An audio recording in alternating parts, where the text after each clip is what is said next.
Steph Curry, lalim na nagningning sa pag-blowout ng Warriors, 130 hanggang 102 laban sa Pelicans. Nilampasan ng Warriors ang Pelicans sa ikalawang kalahati ng back-to-back.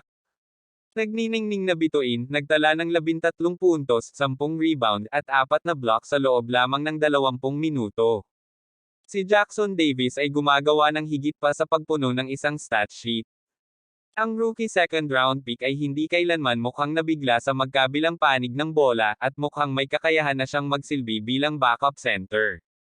Habang sinisikap ng Warriors na matiyak na hindi mapapagod si Draymond Green sa napakaraming minuto sa gitna, maaaring ito ay isang malaking positibong pag-unlad. Ang Warriors ay nagpunta sa 13 hanggang 1 run upang tapusin ang ikatlong quarter, na pinahaba ang kalamangan sa 78 hanggang 78. Sa ikalawang kalahati ng isang back-to-back, walang sino man ang makakaalis ng mata kung iniwan ni Steve Kerr si Curry sa bench para sa kabuuan ng fourth quarter. Sa halip, bumalik sa sahig si Curry makalipas ang ilang minuto para sa isa pang explosive barrage.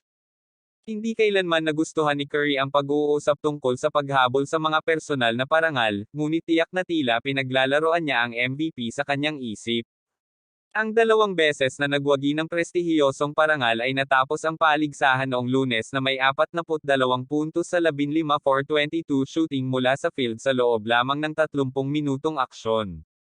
Maaga pa, ngunit mabilis na itinatatag ni Curry ang kanyang sarili bilang paborito ng NBA sa maagang panahon na MVP.